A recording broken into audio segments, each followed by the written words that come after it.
twala omukisa guno okutegeeza Haji Sebuufu y'omu ku mikono egiriwire ejja ddala kubanga olunaku oyogedde nti yalinga luzira nga asiibula bali ebweru naye nange neŋŋamba nti bamulyazamanyiza kano obutakoogera nti yalinga luzira actually Sheikh Allah yamujulira ali luzira naye okuva ku olwo nakati abadde nga alabirira amaka ga Sheikh nga buli Mande n'olwokusatu ebintu bituuka waka wano era annual talina kyajura nga ne school fees olumu azitoola mba mulyazamanyiza so mutabani waffe barakallahu fikum banye mwena mwe bali okwagala Sheikh mwe bali okwagala ennyumba eno temujjangu okutusaba Allah akkirize edduwa yaffe mulamu wange Hassan webale nnyo okunjagala abalala ne webenyeenya wagamba nze siva ku Hajjat talina kyasobola kukola yajja bino n'atufumbira nga muto n'atwagala tukuze naye muwala mulongoofu so Allah akunjagalira akumpeerejjana Allahumma amin mwena Allah abagale amawejjana assalamu alaikum wa rahmatullahi wa barakatuh.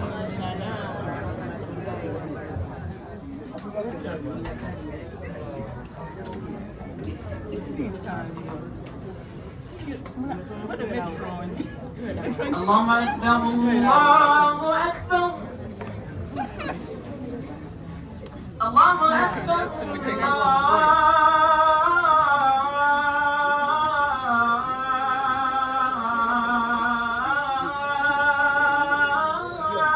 أبيه أو أمه أو ولد صالح أو صديق ثقة ntiabeera mu ntaana ng'alinda okukowoolebwa zino edduwa zetusoma naye ng'azirinda kuba wa kitaawe oba maama oba omwana oba sadiqun thiqa omukwano ogwannamaddala fe abali wano leero tewalajja kugamba nti Shk Muzata anandaba atya nga sigenze naye mugamba mbeerawo nte ne basoma ne sigenda gwe mukwano ogwannamaddala bana dina mikwano gyetubeera najjo gye tuyita fair weather friends khalila nti nga zinsanze singa kunti ono sanfuula mukwano gwange yanzizanga mu byalugambo yanzizanga mu byakukola ki twatezanga kukumpanya na kubba twakolanga ki tyaŋŋambanga na musaddaaka senga bwe yayogeranga ku gundi nga tebamufuuwa na sente nebyo sigamba nze alhamdulillah Allah yanteekamu abo bafuuwa so ntandika na musomani wange wano inshallah ebala omulimu omulungi era sebo bw'olinjogerako toligamba nti yawairata gamba ntafiku Ismaila Khalila sebo zenkodde zivudde eno wa president ekisembayo bannanga abasiraamu kanjogere mu luzungu, let us not settle for mediocrity. Tetukkiriza nti ebintu by'ekibogwe birina kubeera mu basiraamu. Nabbi Yusuf alayhi salam yagamba atya gundi yagamba atya kabaka w'e Misiri bwe yali amusaba ekifo. Inni yamugamba nti nteeka mpa obuvunaanyizibwa obulabira amawanika ga wano khazaini al-ard kubanga ndi muntu wa buvunaanyizibwa meaning I'm qualified. Abasiraamu tuli qualified, abasiraamu tusomye. Haji Sebuufu abagagga nga mmwe ssebo tubeetaaga, ffe tubalwanira, ffe tuboogerera, ffe tubalungamya. Bwe muba n'ekizibu kyonna kikwatagana ne bizinesi ne mba mwagala kwewola ssente ensiraamu, mwagala kukola bizinesi ensiraamu, mujje tukole inshallah. So mukadde wange ssebo bwe nkwenda mu kiti ky'abaaba nja kukola ekyejo, bwe nkwenda mu kiti kya sheekhe ate nja kwewombeeka nnyo, naye nsaba okkirize omugenyi omukulu mu kiro ebyo byonna ssebo otuse ebigambo bye muhabara. Assalaamu alaikum wa barakatuh.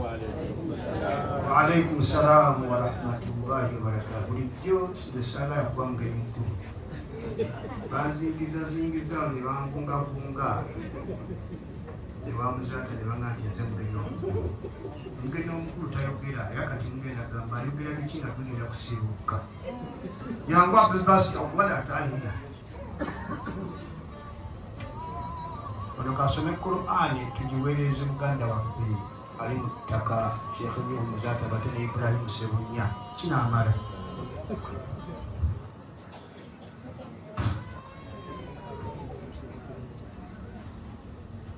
أعوذ بالله من الشيطان الرجيم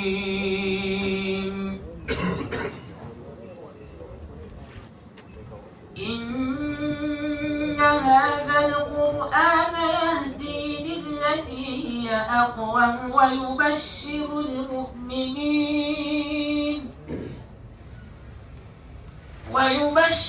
المؤمنين الذين يعملون الصالحات أن لهم أجرا كبيرا وأن الذين لا يؤمنون بالآخرة وعليكم السلام ورحمة الله وبركاته. Ugambotya? Alhamdulillah. Ramadan. Ramadan etambudde bulungi. Tusibye bulungi tetulwadde ulcers. Mashallah. Okay. Omanyi munenze buli nyongera okulabako. Ndaba oyongera ku growing. Alhamdulillah.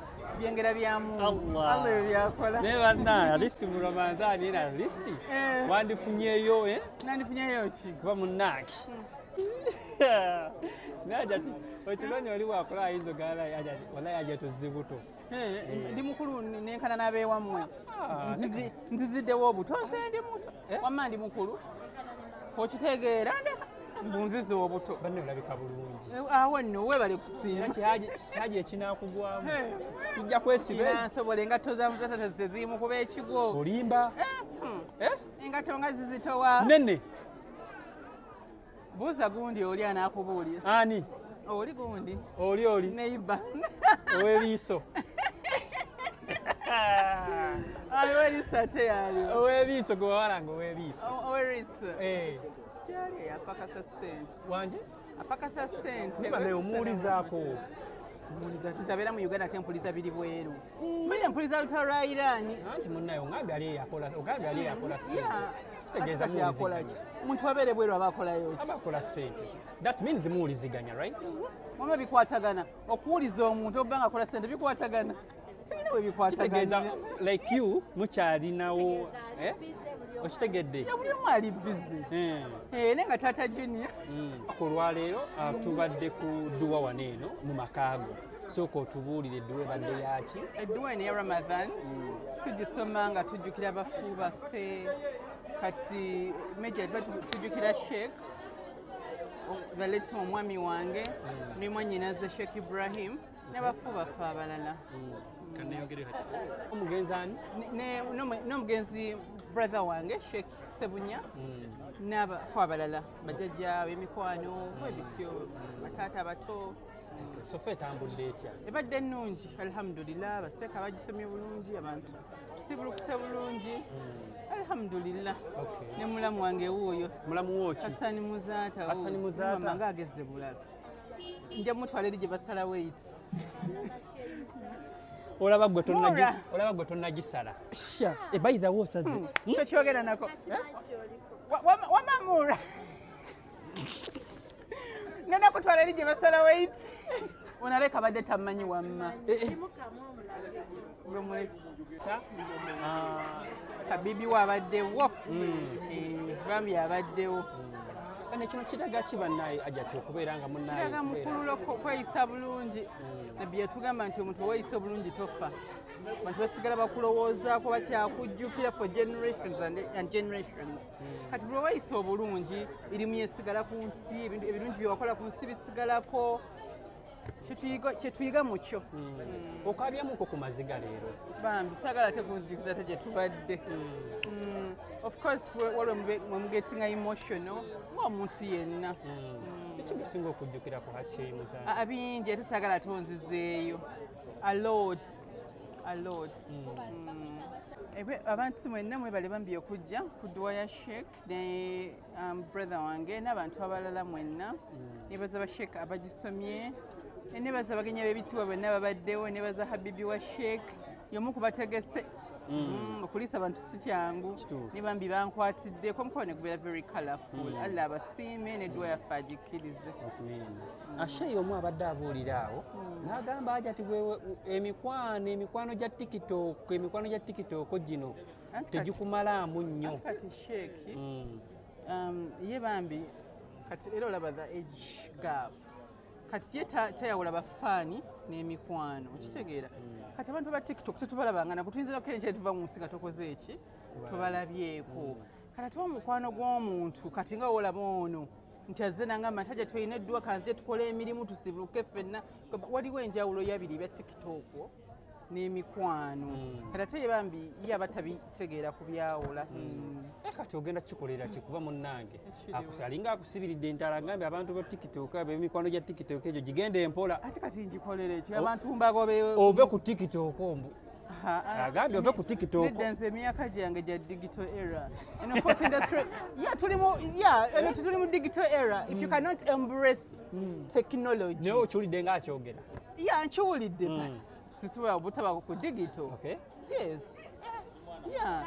Yes, nze ndi mwana muto nina kubeera online. Nina okuweereza emails. Byebiriko, yes. Gwe mulembe obeera oti wano mweno fourth industrial revolution nga toli ku online. Ate kati okitegeera waliyo ne posters mu posta baddeyo ababalwa. Oh my god, tuweereza emails.